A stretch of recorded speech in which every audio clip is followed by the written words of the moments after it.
আগামী আসন্ন ইলিশ উৎসব এই বর্ষাকাল জুড়ে, এখন তো ইলিশের সিজন, এখন খুব ভালো ইলিশ বাজারে আসতে চলেছে।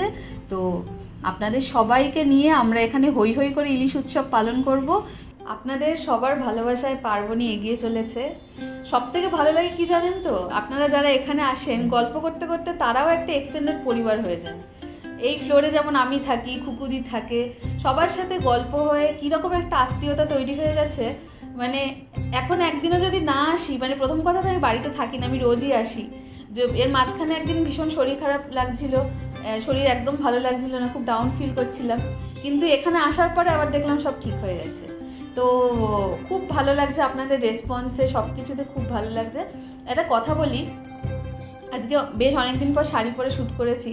তো আমাদেরই একজন ক্লায়েন্ট, ঠিক আছে, আমি যদি নামটা খুব ভুল না বলে থাকি, অনন্যা পাল। সবার সাথেই গল্প হয়, অনন্যাও একদিন এসেছিলো এখানে, তো ওর সাথেও গল্প হচ্ছিল।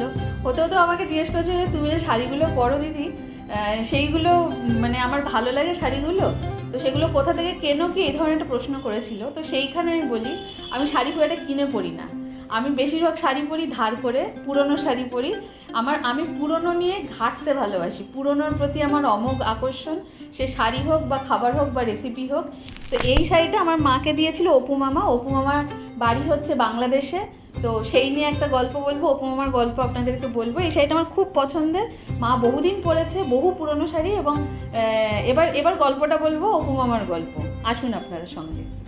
তো এই অপু মামা হচ্ছেন আমার নিজের মামা নন, কিন্তু নিজের মামার থেকে কোনো অংশে কম নন, আমার বড় মামার বন্ধু। ছোটোবেলা থেকে দেখেছি যে ওই যখন বাড়িতে ভাইফোঁটা টাইফোঁটার রিচুয়াল হতো, তখন যদি অপু মামা এদেশে আসতেন, তখন মায়েদেরকে দেখেছি অপু মামাকে ফোঁটা টোটা দিতে।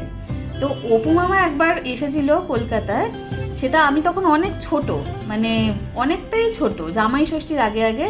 তো সেই সময় পদ্মার ইলিশ নিয়ে এসেছিলো, এবং সে বছর জামাই ষষ্ঠীতে, তখন মামা বাড়িতে খুব বড় করে জামাই ষষ্ঠী হতো, আমার মনে আছে। তখন আমার বাবা জীবিত, এবং আরও আমার এক মেসো, তিনিও এখন নেই। তো তারা সবাই জীবিত সেই সময়। তো দিদা দাদু খুব হই হই করে জামাই ষষ্ঠী করতেন। তো সেই জন্য এই প্রসঙ্গটা তুললাম, এই গল্পটা আসলো। তো আমাদের ইলিশ উৎসবটা হতে চলেছে একটু অন্যরকম। তো কীরকম অন্যরকম, এই যে বইগুলো নিয়ে বসেছি, এখানে কোনোটা হচ্ছে রেণুকা দেবী চৌধুরানীর বই, দুটো তিনটে বই আছে রেণুকা দেবী চৌধুরানী, এদিকে শতরূপা বন্দ্যোপাধ্যায়ের বই আছে, লীলা মজুমদারের বই আছে, প্রজ্ঞা সুন্দরী দেবী, পূর্ণিমা দেবীর বই তো আছেই। তাছাড়া রেণুকা দেবী চৌধুরানী আরও একটি বই দেখতে পাচ্ছি, বেনুদির রান্নাবান্না। এই সমস্ত রান্নাবান্না থেকে বিখ্যাত রন্ধনশিল্পীদের ইলিশের রেসিপি কালেক্ট করে ইলিশ উৎসবে সামিল করতে চলেছি আমরা। যেমন ইলিশ মাছ ভাতে নেওয়া হয়েছে লীলা মজুমদারের বই থেকে, তেমনি দই ইলিশের রেসিপি আমরা বেনুদির রান্নাবান্না থেকে নিয়েছি। তেমনি ইলিশ মাছের ঝাল কাবাব রেণুকা দেবী চৌধুরানীর বইয়ের থেকে নেওয়া। তেমনি সাধনা মুখোপাধ্যায়ের বইয়ের থেকে নেওয়া হচ্ছে লাউ ডগা দিয়ে ইলিশ।